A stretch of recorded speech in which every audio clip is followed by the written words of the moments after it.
Hello and welcome everybody. My name is Yusra. I'm Program Associate at Project EduAccess, and we would start our session now. Uh, so today's session is about drafting your CV. It's a workshop on drafting your CV, and as you know, we begin with a short presentation, which is followed by a Q&A session. And I request you all that you keep yourself mute during presentation and only unmute when you're asked to do.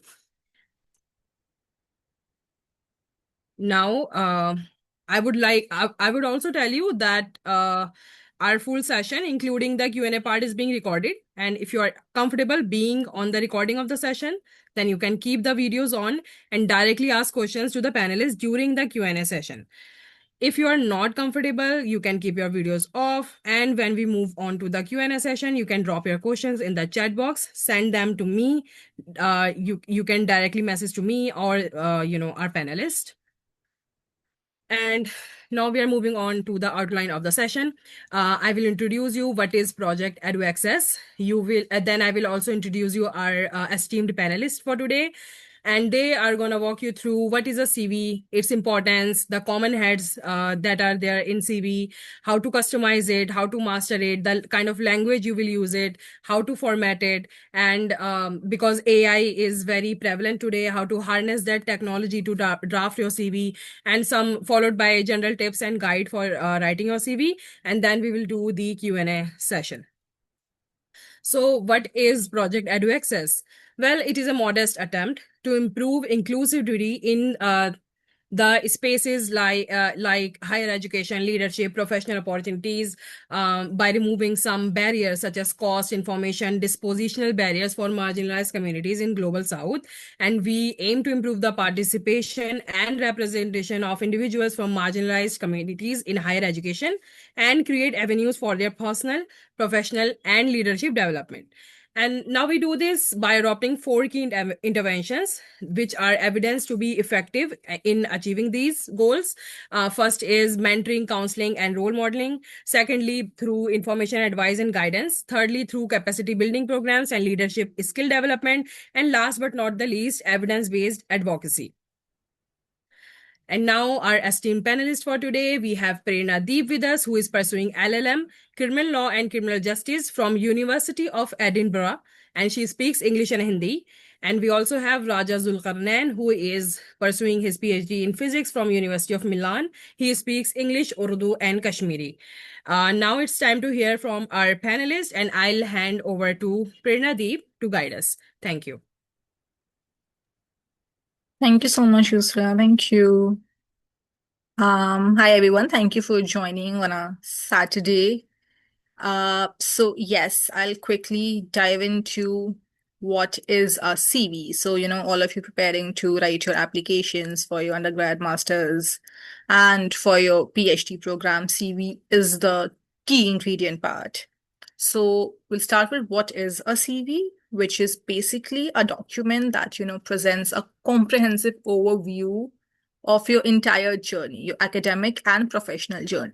So those of you who are still in your undergrad and were writing, you have no work experience, all your academic journey along with your internships, your publications, any other societies that you've been part of, any awards you have gotten received, the presentations you have given, whatever that you have achieved till now, a CV is basically a reference material for the admission committee to look at that. It focuses on all your academic and professional achievements, not your personal trait or narrative. So CV would not be reflective of exactly what you like, what your hobbies are, what you want to do. It is a more professional and formal document. It has to be updated regularly. So, it's something that we might all suffer from is kind of the laziness to not update our CV very regularly. So be in a habit of updating your CV regularly, put like a timer, put it in your calendar. So you know when to update your CV. Sometimes few months passes on, you've done so much work, but then when you're updating your CV, you might miss on something because, it's not clocking to you at that particular time that this was also supposed to be mentioned in the CV. So put it in your calendar, update your CV quite regularly so you don't miss on something that is so important for your admissions or for your job, whatever. The structure of a CV depends on the country, the discipline, and also the kind of purpose of the CV, whether it is for a research application, whether it is for scholarship, whether it is for university. So, when I was a student and I was applying for my master's abroad, the kind of CV that I had created is very different than the kind of CV I have now because now, I'm working. So, the things that I highlighted as a student are not the same thing I'm highlighting as a professional. And if I create a CV now, it will borrow a lot of aspects from a previous CV, but it will also be very differently put through. So the purpose of the CV is really important. You can't have one CV and just send it out everywhere. The CV should be very tailored. So, for example, in the US, you have a standard CV, which is 2 to 12 pages. It's an academic document that describes your educational history, your work experience, and skills in deep, deep detail. Whereas in contrary, in the Europe and in the UK, a CV is a standard 1 to 2 page tailored to the position describing your educational history, work experience, and skills in detail. So you can already see that the CV that differs so much depending on where you are applying it to. Sometimes in terms of the universities you're applying it to, they also have like sample CVs or CV guidelines mentioned on their website. So it is also important to have a look at that. But then overall, this is what the purpose of a CV is. So if you've never created CV, this should help you be a starting point of why do you even require a CV. Can I have the next slide, Yusra?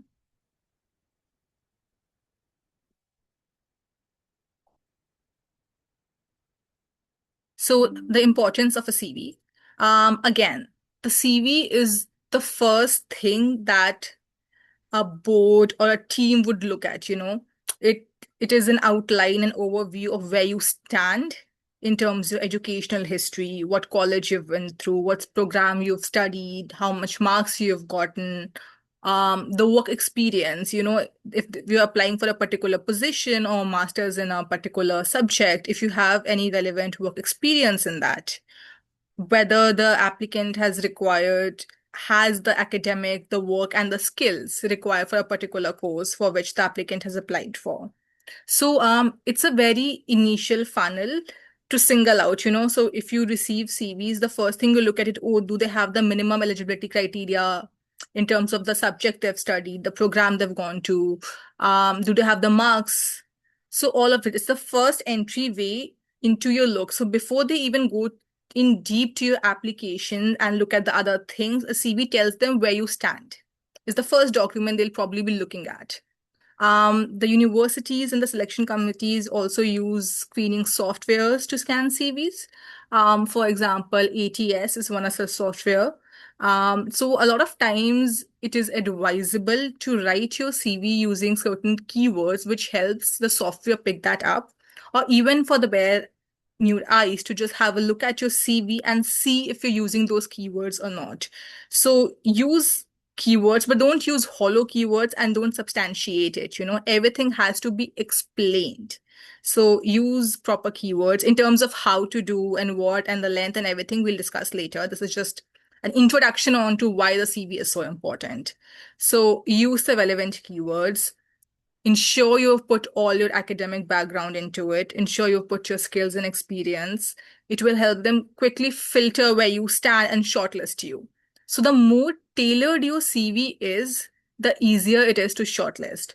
For example, if you've applied for a program in criminal law masters like I did, my CV had both experiences in terms of internship in criminal law, civil law, IPR, all of those things. But I highlighted my criminal law internships in that CV when we're applying for abroad, so they can easily see in my CV, oh, she's always been interested in the subject. She has done internships in the subject. I do have other internships as well, but because of the paucity of the space and the time, I only highlighted those criminal law internships that were relevant, that would show them that yes, I've always been interested in this particular subject. So a well-structured CV helps ensure your application is visible, searchable, and correctly interpreted by automated systems like ATS, the way I mentioned. Now, if you're looking at how do you customize your CV, So the headings and the details you enter on your CV should depend on the application that you're applying for. We will give you a generic idea of what all should be there, but always remember that your CV should be very tailored and very customized. So the university to which you're making an application or the course for which you're applying will determine what text you include, So for example, I just mentioned, here it's mentioned if you're applying for the Masters in General Studies, that is important that you highlight the coursework, the internships, the positions of responsibility that prove as evidence for your interest in that particular subject. So when I was applying for a Masters in Criminal Law, I included my blogs, my research papers in the area of criminal law. I included my internships in the area of criminal law. I included legal aid work, everything that highlighted that I was very keen on working in this particular area. So even if you have a lot of information that you would want to put out there, ensure that your CV is customized and it's not looking like a very generic CV that you're sending to all the universities and all the courses. Take your time and customize your CV. Now your CVs for scholarship applications are also very tailored, depending on the aims, the intention, and the scope of the scholarship. For example, it may be important to show that you had teamwork, initiative, leadership qualities for some scholarships. So those CV must include the positions of responsibility with the brief description. For example, if you have led a team in a quiz competition, if you were working in a particular society in your college and you were at a board member there, what did you do? Did you organize something? Did you help create something? All of these things come in the positions of responsibility with a little bit of description and how you actually shaped it. So don't just like throw words in there. Also take your time to explain a bit about it. Now, of course, you will be thinking, oh, the word limit is really like, if you're saying for UK, it's like 2 pages, we're already out of words. Out of the pages. And that is why it is so important to tailor your CV. You need to take out the information that is not serving purpose for that particular organization, that particular admissions committee. You need to be very careful about how you use your words. You have to use your words extremely judiciously. Now, for example, if you're looking to apply for research degrees like PhDs or DPhils, it is extremely important that you highlight your involvement in academic and research projects. So you must highlight your previous research experience in the form of the dissertations that you've written for your undergraduate or postgraduate degree, in the form of publications or any other research internships you've done. For example, if you've done research internship for your professors or for an organization, all of these show that you demonstrate the key research skills, the key writing skills that is required for PhD. So again, a lot of focus would go on there for your PhD paper, for your PhD application, which is again how you tailor your CV. You see what the skills are required. And you see skills for a PhD application is research is one of the key skills required. So you must highlight it in your CV so it takes all the focus. Can I have the next slide? Yusra, can I have the yeah, thanks. Um, of course, it is very, very important to remember that the CV varies, as we have discussed already, but still we have sort of a general idea of what a CV should contain, and this is what it is. So like a master CV, this is what it would contain. It would have your personal information, which is your email ID, which is your contact details, all of that. Nothing too personal. Don't write your preferences. I mean, now age and all of that is highly discouraged to be written in the CV, so you don't have to write that. Then comes your education. So, your undergraduate degree, highlight if you've taken a particular module that is super important for the purpose of application you're making, the marks, all of that in education. Then comes the work and research experience. So if you've published papers, if you've published blogs, wherever you have worked, ensure you make all of that. If you've done internship, write the internship experience and mention all of that, but ensure that you're only writing things that is super relevant for the purpose of that particular application. Then comes your publications. So So the research experience will come, would contain all the things that you have done. For example, the research you have done under your professors, or the research you've done with the organizations, and then whatever publications you have would come under the publications theme. So your blogs, your papers, the co-authored one, everything. But ensure you're only keeping the relevant part. But yes, of course, if you have only published, let's say, 2 papers and you're not sure if they're too relevant or not, it's better to keep it than to have no publications at all. But yes, if you have a few publications, it's important that you only highlight the most relevant ones. Then comes your conferences. So any paper presentations that you have done, any conferences that you have attended, any projects that you have done that was really into the area that highlights your interest in the area you are applying to, any particular courses you have done. So, sometimes you do like a summer's course, or sometimes you do take extra credit course to show the interest that you're building in the area you're applying to. So all of these will come under point 5. Then comes the awards, the honors, the scholarships. So any award that you have received during the time, any scholarships, anything that you have received will come under here. Then will come your relevant skills. So what skills are you bringing to table? Now, do not write those skills just manually in terms of monotonous way that you apply everywhere. Look at the application where you're applying to and see what kind of person they are looking at. They will tell you what kind of skills they are looking at. Ensure to incorporate those skills, and then in the positions of responsibility, try to frame it in a way that it is showing the evidence that you do have those skills. Otherwise, if you just pick up the skills like leadership quality or teamwork and this and that and put it there, but there's no evidence anywhere in the CV, it will look too fake and futile. So ensure whatever skills you are mentioning, you somehow back it up throughout your CV. So carefully, that is why you need to be very careful on how you tailor your CV.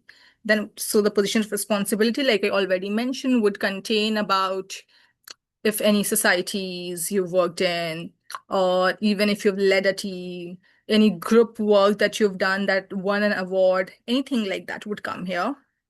Then would be the languages and your proficiency in the languages. And the last, you can add your references about. So this is how a master's CV would kind of look like that you should create. So start with creating this one CV where you add all the information, and then we'll go forward. Can I have the next slide? Yes, so now we're coming to the master CV. What is a master CV? So a master CV is basically the one CV you create which contains all the information. It is a one-stop shop for you. So your all academic achievements, your all research, your all extracurricular activities, your all internship grades. So it's not a regular CV that is like 1 to 2 pages. Don't worry about your word limit here. Don't worry about your page limit here. Just put everything together. See it as a consolidation of all the information that you ever need to put in a CV. That's your master CV. Put the heading, put all your details, and put it in extreme detail. This is going to be that one document you must have to create any other CV, right? So it will be long. Make it very long. Don't worry about that here. No, you're not sending the CV anywhere. You're just creating it. It's a start for you to see how to tailor it further and make it complete, right? So what happens is when you've created this CV, a one big document with all the details and all the skills, you can easily pull out the relevant detail and tailor according to the targeted university or scholarship, because you have one document that contains everything. So from this document, you will be creating the other mini CV document that you will be sending. It will have one place that simplifies the process of crafting multiple CVs for different applications. So for each university and for each scholarship, now you can see what requirements they have when you're applying, right? And you will select the most relevant information from this master CV and create that tailored CV, because you have this one big document and you will have the tailored CV now that you're creating. This tailored CV will be of a few pages depending on where you're applying, what word limit and page limit they're allowing. But you have this master document created, so you don't have to look 1,000 places to decide what do I do. You have all your information there, right? So now from this master CV, you will create those tailored CV. Usually the universities and the scholarships allow you to have like 2 pages. So, like I said, only take out information that are super, super relevant for the purpose of that particular application. Don't just write things so it just keeps increasing. Only use extremely relevant portions. This master CV also becomes very helpful for application portals where you have to manually enter all the details and work experience rather than uploading a CV. I know how tedious that is. We've all been there when they ask you to put the same information that's there on your CV manually on the portal. But then if you have something created, a master CV like that, you don't have to write it down again and again. You just have to take the relevant part from your master CV and put it manually. So it makes your life way easier because you don't have to worry about finding the information. You have this one document that has all the information needed. So yes, so start with the big master CV and then curate individual CVs as per the requirements of your application. Hope that helps. Thank you.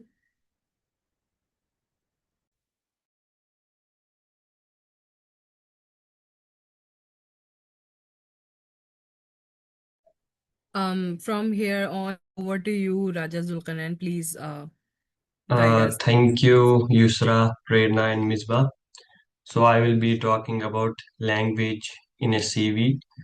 So the language of CV should be like straightforward and clear. You should avoid long paragraphs or passive voice. Just, be straightforward. And you should try to use technical terminology wherever possible. CV is basically an archive of all your achievements, skills, your experiences. Uh, so you should, as like Prerna said, you should create a master document, master CV, and then extract information from it. Depending upon where are you applying, are you applying for your master's or PhD or maybe any job? So it's a good thing to have, a big document like where you have all your information. And you should always use bullet points. I've seen some people sometimes they write long paragraphs. So when an admission committee reads it, no, it's a big turn off. So try to use bullet points wherever possible, for your experience or maybe for like your if you have done your master thesis, describe briefly in bullet points. So here is the list of action verbs from project EduAccess. You can go through these. Can we have the next slide?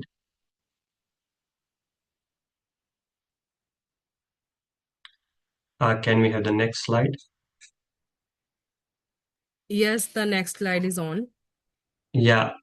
So now the formatting. Uh, as I said, the CV design should be readable, clear, and consistent. Try to make it minimalistic. Just, use simple formatting, not too fancy. Choose a good, readable, attractive font and go with it. Or maybe for headings, you can use a different font, but there should not be like more than two fonts. And do not overuse italics, highlighting, etc. You can bold some points which you want to see reader in the first glance, but do not overdo it. It's also a good idea to know to get your CV printed out uh, and check like if it looks neat and readable. And you should maintain a consistent style, like as I said, font size, style, color. Do not use too many fancy colors and many things. And always check for spelling and grammatical errors. It's a huge turn off for admission team if there is a spelling mistake or grammatical error. So always make sure to check, these things before submitting anywhere. Can we have the next slide? So yeah, now AI, like AI is hot topic. So you can use, AI. Uh, AI is basically a very good tool. You can use it for grammar checks. People have been using it from long time, like finding synonyms. It can suggest you action words, but it should not replace your own effort. Make sure you make your CV. You can take the help of AI, but it's not like you put all your information to any like chatbot and give me my CV. It's like you should, do the homework. You should see where are you applying for which position, and accordingly, take the help of AI. And sometimes I have seen like people over optimize language. It makes it look unnatural. Even for the emails and anything, sometimes people get to know like this is written by AI very easily. For example, you see a lot of M dashes being used. It clearly shows like, yeah, people are writing things by AI. So you should not over optimize it. Use it, but do not depend completely on AI. It's like a tool.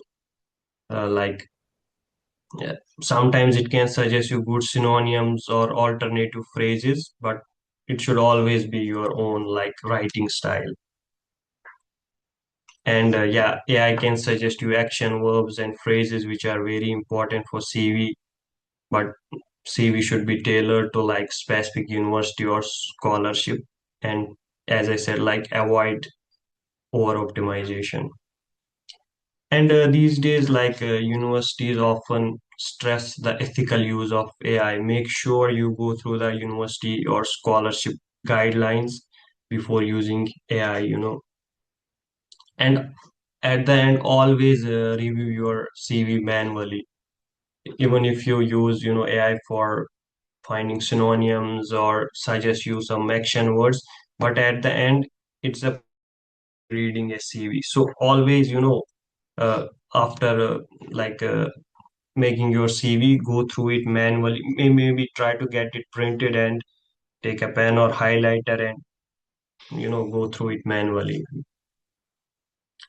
Yeah, like, but AI is a good tool for, but we have to use it properly, not over optimize it. Yeah, can you go for the next slide? Yeah, so basically, Project EduAccess, which is doing a great work, they have a detailed guide for writing your CV, which is available in their website, where you will have some sample CVs, and you can go through this, and it will be very helpful for you. Yeah, can we have the next slide?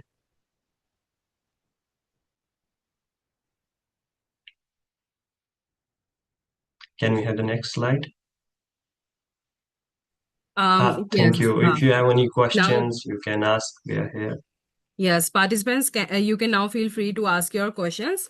You can raise your hand and speak on your turn, or just drop the questions in the chat box. And regarding the last slide, like Zulkarnain highlighted, I have also dropped the link in our chat box. You can access the resource material on the Project EduAccess website.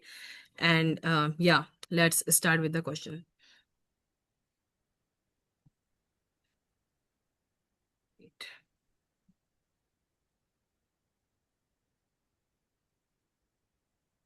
Yusra, there's one question in my DM, so maybe I'll just read it out loud, and then the panelists can answer the question. So, the question is, can we mention the articles that are currently under consideration for publication, or only those that are published for a PhD application? Can we include a subsection like published articles and then another which says articles under review?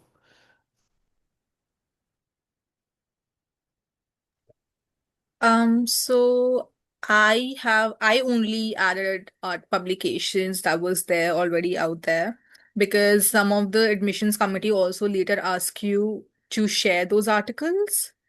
But I have seen people mentioning upcoming articles as well as an upcoming publication, forthcoming publication with this publication house and this. So I've seen both. I've not done it myself, but I have seen adding forthcoming publications as well.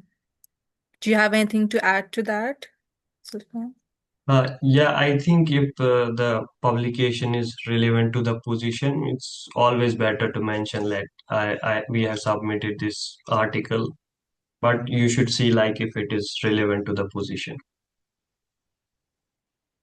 Dharam has raised his hand. Dharam, you can ask your question. Yes, good afternoon. So, my question is like, since you all mentioned about finding relevance in the CV, so how to filter out, like, as a first generation learner, I never wrote any CV per se. So, like, how to find the most relevant points for a CV?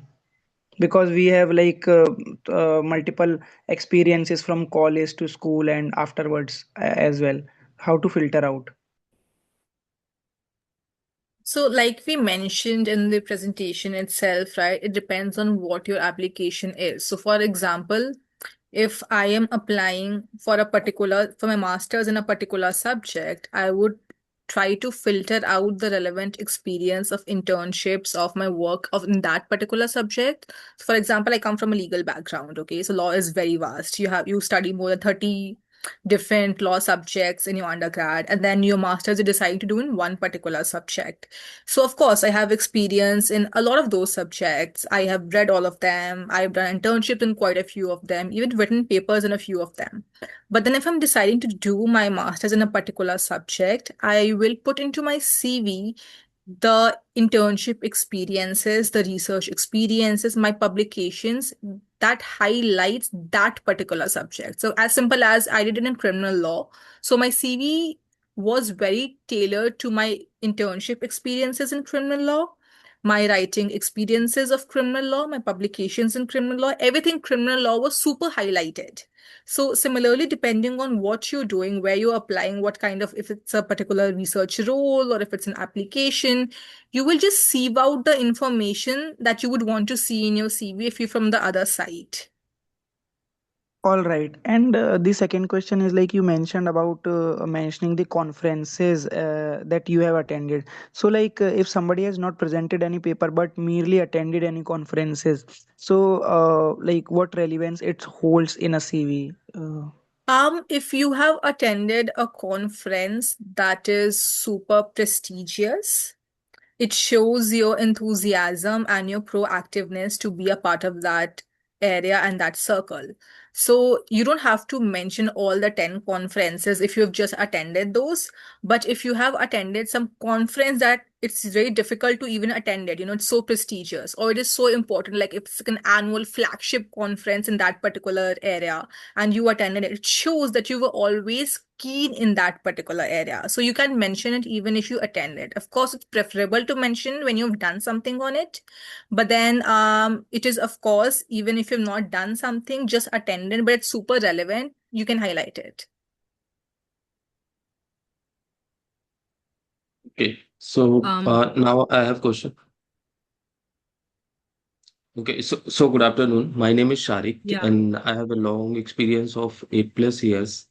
And I struggle with that when I mentioned about my experience in the CV, and I have proactively took part in a lot of extra co-curricular activities like debating and other things. And then there are internships and certificate courses and other relevant courses, aligning to my professional experience. So how should I put it in a two-page frame? I struggle with this part because I have a lot of things to mention over there. Do you want to take it or should I take it, Sultan? Um, Okay, you so you can go ahead. okay, again, the question, it all boils down to the relevance that you think, of course, you will have a lot of things you would want to highlight. But let's say if you have 10 extremely relevant experiences, then it's advisable to pick out the ones that's also prestigious. So maybe if you have worked like a week somewhere versus where if you've worked like 6 months, you've interned 6 months somewhere, it's advisable to highlight that particular experience. Also, depending on where you have worked, what you have done, if it's important to highlight the place which is more recognized, more prestigious than the other one.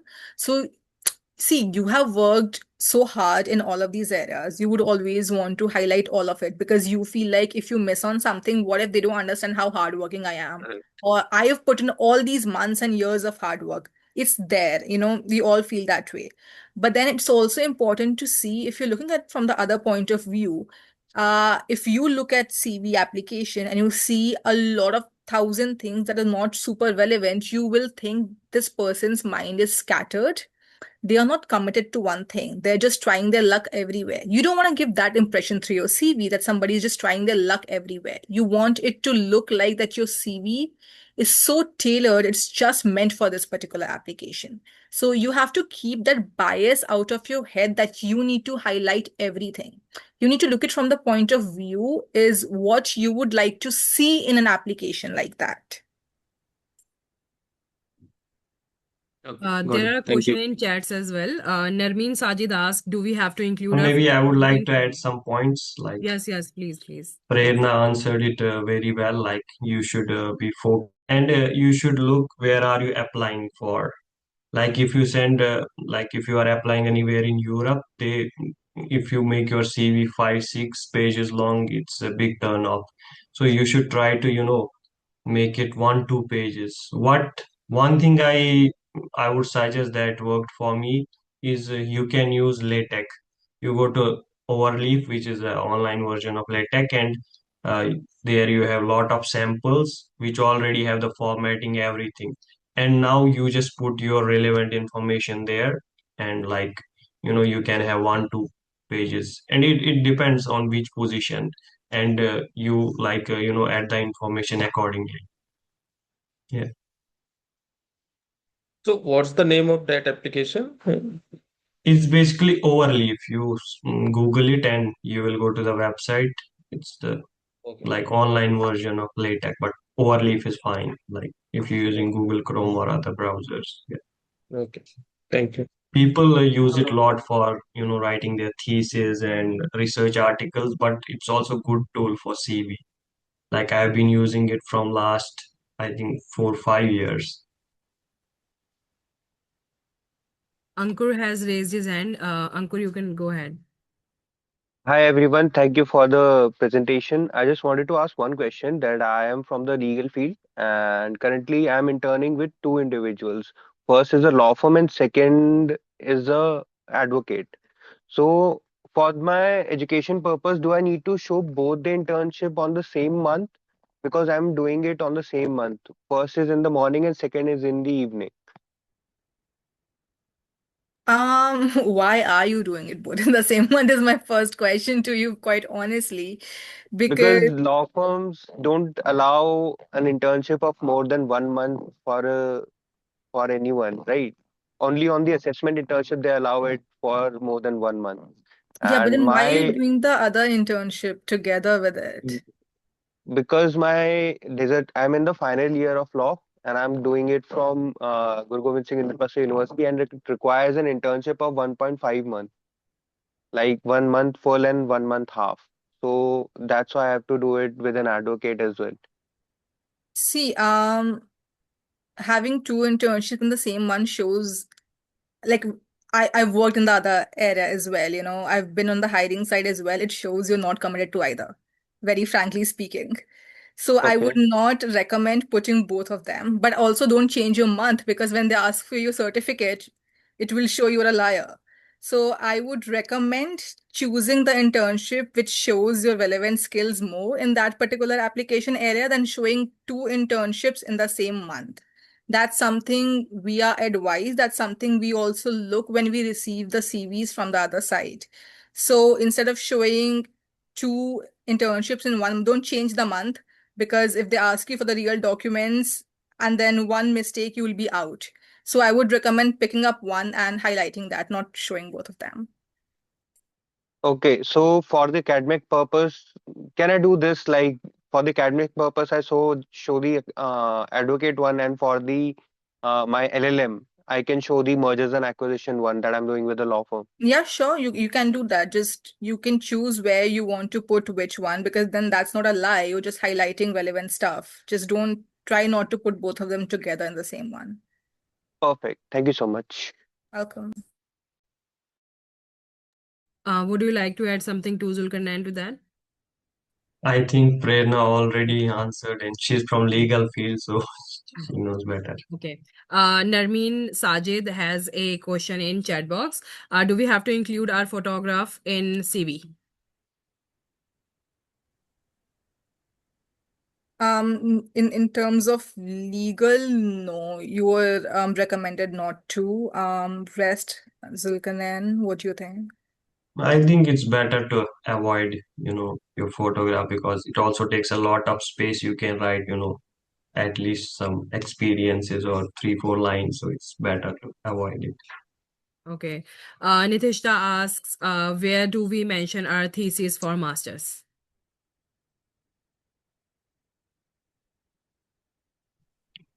It depends. Like if you are applying for PhD position, you can even mention it under like research experience, or you can directly mention it like after education, your master's thesis. I have done my thesis on this topic, but it depends. If you are applying for PhD or DPhil, you can mention it under research experience. Okay. Narmeen has another question. How do we include our publication, which were once available online? The web links might be broken now. You can just, write the cite it, like write the author's name and the topic. Yes, we use in citation, and the link is not working, you can, skip it. Ali Faraz has raised his hand. Ali, you can ask your question. Thank, thank you so much. First of all, thank you so much for this wonderful session. It was quite helpful. My question is quite related to the previous one, as to it regards with the various positions that I hold. I actually have about 4 to 5 leadership positions that I have mentioned in my CV, out of which approximately 3 have been simultaneous. So, would it be okay to keep them there, or is it better if I remove a few? I think for positions of responsibility, it is fine if they're simultaneous, because if you join a society, it's not like, unless you've all done it in 1 month only.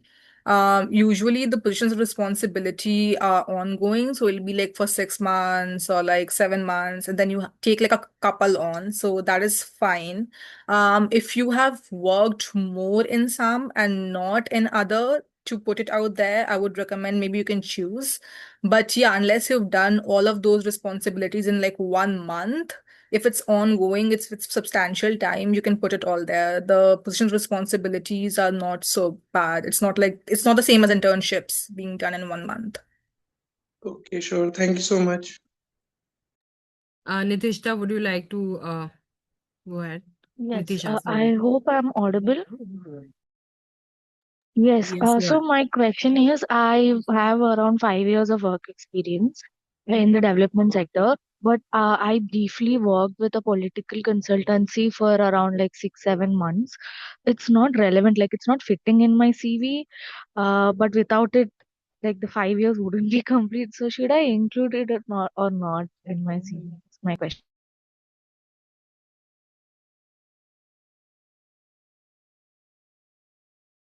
Ooh, Zulkarnain, do you want to take it?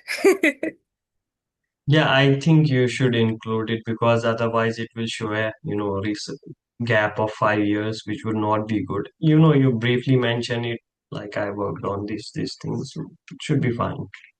And then in your like SOP, you can describe more on the shift and explain that shift. Yeah, it was more like a brief period which where I had to take it up, but yeah, I just felt it's not relevant. But I think I guess you're right. I'll just mention it in the. One more question I had is, do we have to include our 12th, do we have to mention our 12th details in the CV? No, right? I think if you are applying for masters or PhD, you can No. skip that. Okay, all right. Yeah, But that's all. for Thank you. bachelors, of course, you have to mention. No, I'm going for master. Yeah, thank you. Okay, so there are more questions in the chat. Varda asks, she has two questions. First is, if I have more than 10 good publications, all Scopus / Web of Science indexed, how should I prioritize? Second is, CV color coding and photo, is there any link for templates? Yeah. So, like, you should, uh, write the relevant publications. You should see in which field you are applying, and if the publications are relevant to that field, you should mention like them. And regarding photo, like it will take a lot of space and it's not a good idea. No, you can write some extra lines in that space. And for color coding, it's always good to be minimalistic. Use at max like two colors. It's even better to use just one, maybe black. But then you can, if you want to add one more color, maybe add blue for your headings or something. But it's always better to avoid too many colors. Like Nirjesh Gautam asks how to figure out relevant keyword for the purpose of CV. Secondly, is it fine to add hyperlinks in the CV? I think, yeah, again, it depends on the position. You can go through the position description and see what they are looking for, and you can use those keywords. Yeah, and you can add hyperlinks. Yeah. Sonak Chaudhary is asking, can we mention literature review done, which is relevant to my master's in my coursework, in case if I don't have any publications? Uh, I think you can briefly mention, but it's not like it should not take a lot of space. Right? I read this and this paper because everyone who is applying keeps reading papers, so you cannot mention everything. And it's not necessary like you should have a publication even when you are applying for your PhD. It's not mandatory you should have a publication. You should have some research background in your field, maybe your master's thesis or maybe in your bachelor's. But yeah, like it's you should not Debilina, mention literature review in detail. Like Debilina has raised her hand. Debilina, you can go ahead. Hello, I hope you can hear me. Yes, we can. Um, so I will be applying for my PhD, and I just wanted to know that along with my research experience and my publications and the papers that I have presented, uh, will I need to put my internships as well? Because I have done a lot of internships in the last 5 years of university, and some of them are not directly like associated with the research that with the research topic that I want to pursue, but some are. So, how do I go about it? Also, a follow up question, which is after my master's I'm taking this gap of almost like 1 year, not like over but almost 1 year, and between this I'm working as this I'm working as a part-timer. So should I include that as well to make it look like I have not like completely gone out of touch? I'm here and I'm working. Thank you. yes, I think like it's good idea, if you have done a lot of internships, but again, you should see the relevant ones and put accordingly. Do not focus too much on some internships that are not relevant to the position. But yeah, you can put all your, work experience, research experience, but it should not take, too much space, because in Europe, CV more than 2 pages is not a good idea. So you can briefly mention all your like internships and also the part-time job. It's like people do it a lot. So Um, Hari Krishnan Jakar has personally messaged me this question. I am currently working as a faculty member at the University of Delhi and also preparing for a PhD. Is it appropriate to mention my current teaching position in my CV? In many countries, a PhD is mandatory for college faculty positions, whereas in India, one can teach after qualifying UGC NET. Should I clarify this distinction in my CV or is it unnecessary? yes, I think if you have a teaching experience, you should definitely mention it. Like it's a good thing. And the clarification is not needed in the CV. Sarthak, you can go ahead with your question. Hi, thank you. So my question is, if I have multiple internships, should the order in my CV should always be by timeline, which is newer to older, or can I prioritize it by relevance also? So put an older internship before if it's more relevant.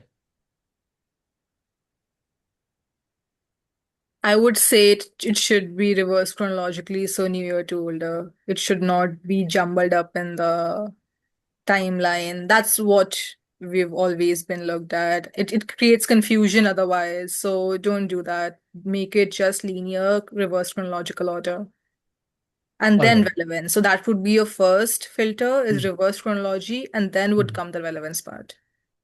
Understood. Thank you. Narmeen is asking, does the CV need to have web links to publication, project, certification, etc., or simply state the work? Sorry, what? They're asking, does the CV need to have web links to the publication, projects, certifications, or simply they can just state the works? I think you can just state it there and then later they'll ask you to upload the evidence and then you put that. But ensure everything you're putting on CV, you have an evidence for that.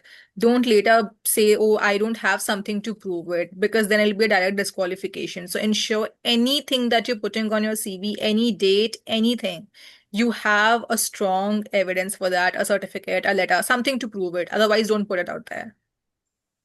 Kunal is asking if any particular work experience is not relevant with the course I am applying. Should I include in the CV or not? I mean, if it's a current work experience, if you're working somewhere, you have to.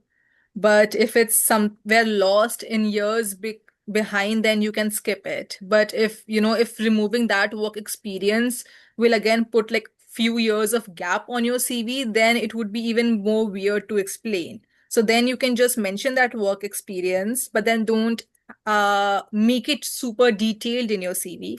And again, in your SOP, you can explain on why you're doing the shift. For PhD, should one mention research interest as a separate section in the CV? Vasudha Sharma is asking. No, I think it's you can mention in your statement of purpose or motivation letter what, but I think you can just write what you have worked on and or briefly mention just one line, but it should not be right. I want to work on this and this. You can write that some like in your SOP or somewhere else. Yeah. Abhishek asks, my lived experience is a big part of my potential PhD project. How shall I put that into my CV? You put it in your SOP, you don't put it in your CV.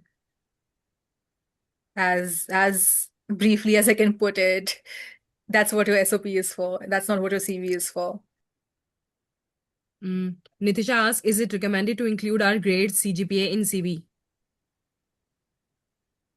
I have like never mentioned grades. If you have some like if you have some space, maybe you can mention grades or even courses which are relevant, but you can also not mention them.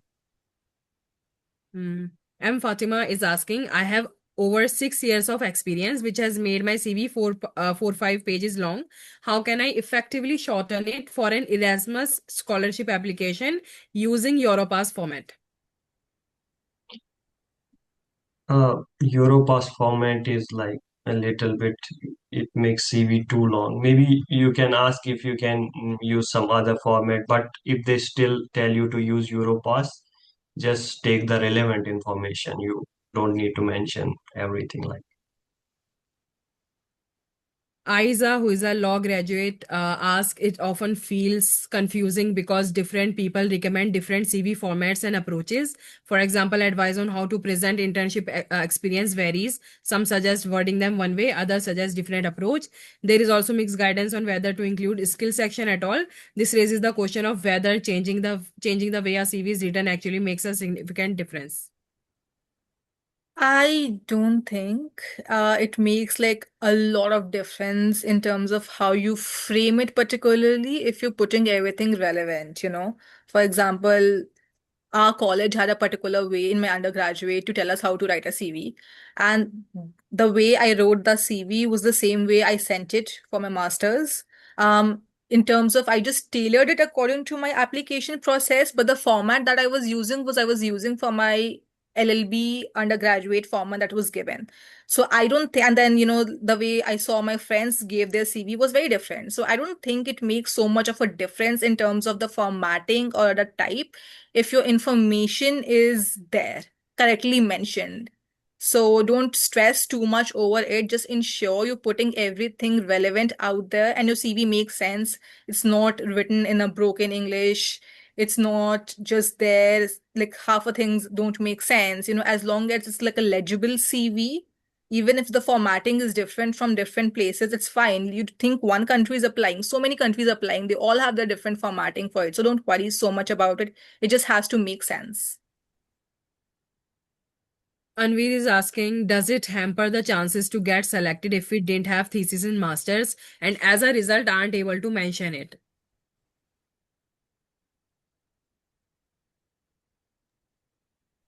Can you repeat the question? Yes, Anvir is asking, does it hamper the chances to get selected if we didn't have thesis in masters and as a result are not able to mention it? Like if you are applying for PhD or DPhil, you need to have a little bit of research experience. Like if you are applying for masters, it's fine. You don't need to have research, but you should have some research experience for. It's not like you should have papers and other things, but little bit of research experience is like needed. Dharam has raised his hand. Dharam, you can ask your question.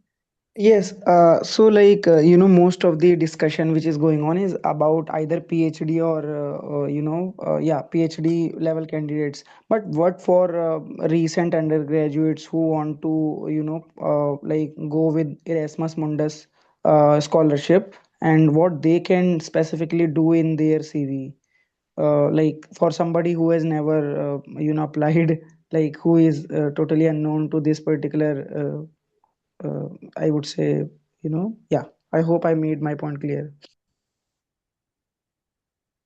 Yeah, again, it depends. Like if you have done your bachelor's in subject, you should apply to the relevant Erasmus Mundus programs. Like if you have done some courses related to the program, it should be little bit aligned. It should not be like you done your bachelor's in something else and you like even I have seen the cases where people even did their bachelor's in one subject but then moved to, but they were able to justify like in their bachelor's they did some courses on which were relevant to the position they were applying. But again, it should be like you should have some background from that subject. Like apart from our relevance to subject, like if somebody is having great command over his undergraduate subject and has also done relevant courses but has not been into kind of roles or and responsibilities due to his excess focus on his academics, so does it gives any negative impression, or like what can be a best attempt for a person who is like first time applying for a Erasmus Mundus, especially for international relations and allied subjects? Uh, I think Project EduAccess already has done like sessions on Erasmus Mundus. Maybe you should go through them because I never applied for it, and I'm also not from international relations. But yeah, Project EduAccess has a lot of sources, so I think you should go through the video. There is one question specifically, Raja Zulkarnain, you are tagged. I would just read the question. I wanna transition from a STEM bachelor's to a mix of STEM and social sciences master's in Europe, science and technology studies / philosophy of science. Since my background and relevant experience is in STEM, do I need to change my CV according to it, or should I just mention the transition in my SOP about why I want to do it? Also, have heard of anyone doing this transition since it's a really niche field. I think you should mention about this thing in detail in SOP, because there you can, clearly explain why you are moving to this field. And and I have seen some people moving from one subject to another, but they were able to justify, or they had some background, like they had done some course or maybe online things. But you should be able to justify it, and I think SOP is like where you should mention it. In CV you can briefly, write, but you don't have much space, and in SOP you can explain everything in detail. As it is already 3 p.m., but we still have some questions. I would request if our panelists could spare 5 to 7 minutes more. Yeah, it's a Saturday, so it's Yeah. nobody's Okay. vacation. Sania So Mukhtar has raised her hand. Sania, you can ask your question. Thank you so much. So I had this question for my master's application. Does university research article publications count? And what kind of research publications should I be more focused on, given that I need a scholarship? if you have, it's like any article is a good thing, but it's not like mandatory for master's applications. Beware that it's not like a predatory journal that you've not like paid to get published. And it's not a predatory journal because if you have those publications, instead of helping you, it's like a direct throw out. So you might think that it's better to put some publication instead of nothing, but then you put predatory journal publications and your application gets automatically delisted. I've seen it happening. Sometimes even if like people with like great profiles, but they see a predatory journal on their application and they're just like, oh, this person has no integrity and no ethical awareness. We don't want them. So be careful of that. I've seen it happening.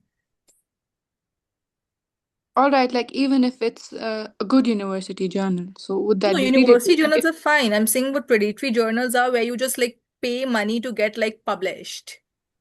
Sometimes you have all these predatory journals which have its fancy titles, but you just pay money to get published. There's no real check and balance out there. Ensure your publications are not there.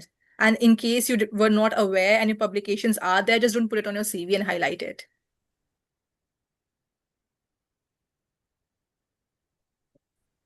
all right, thank you. Mazhar Raza, you can ask your question. Yeah, hello, am I audible? Yes, you are.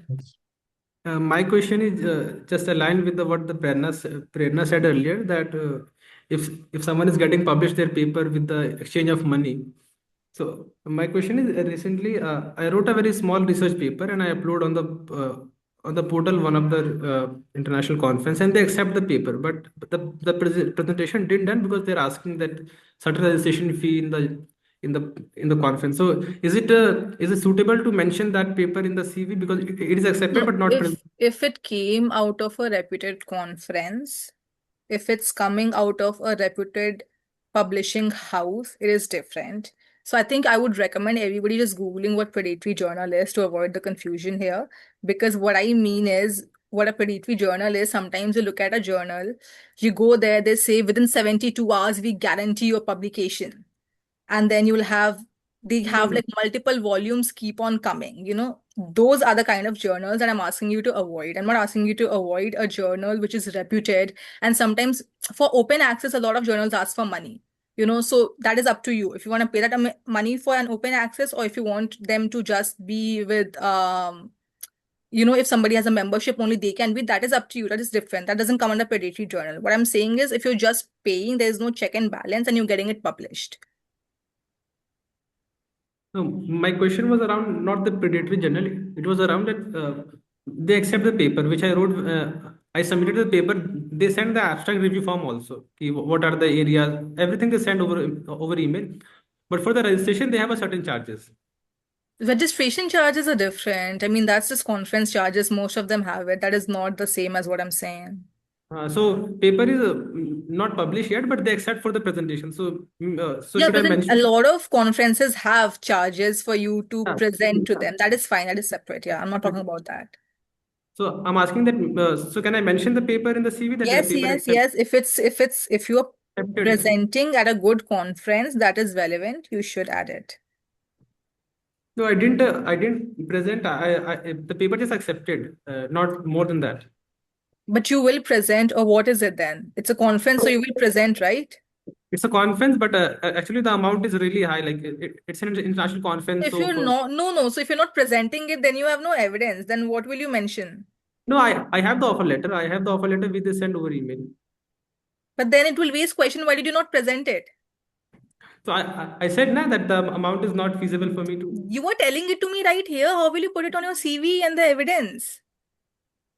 Yeah, that's true. You will not get one-on-one with the interviewer there explaining this to them. You have to be mindful about what you can actually explain. Yeah. Oh, thank you, sir. Somebody's asking that their question is about certificate course or self-learned courses. Can we mention them in CV that they have self-learned, like NPTEL course, etc.?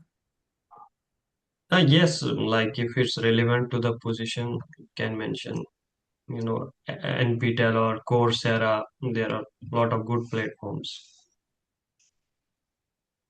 Harikeshan Jakar has also asked one more question: is IELTS mandatory for pursuing a PhD, or does the requirement depends on the university or the supervisor? I think it depends on the country. Like in Europe, I don't think it's mandatory everywhere. I have not appeared for IELTS or TOEFL, any English exam. I just, asked my university to provide me, the certificate, language certificate. I have done my courses in English language, and that was fine for me. But I think for English speaking countries, UK, US, you need it. Maybe Prerna can explain better. Yeah, for my master's, when I applied, I have my bachelor's in English honors. They didn't care about that. So it's as obvious as it can be. I have an English honors bachelor's, and they were like, so what? We need you to have IELTS. So UK was very adamant on it. Some universities within UK also waive it off for you, but most top universities don't. So I had to give it, yeah. Sanya, your hand is raised. Do you still have a question? No, thank you. It's just I just forgot to put the time. Okay. So I think most of the questions have been answered, and some questions were also answered in chat. Before we wrap up the session, I would like the participants to know that at 4 p.m. today, we also have another session for Ertugun Scholarship. And then tomorrow, we have a session on SOP at 2 p.m. LOR, that is letter of recommendation, at 4. And for PhD research proposal, we have a session at 6. You can join us using the same link. And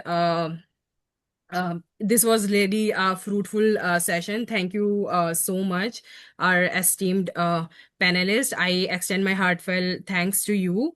You have really, shared valuable insights with us, and it was full with practical guidance.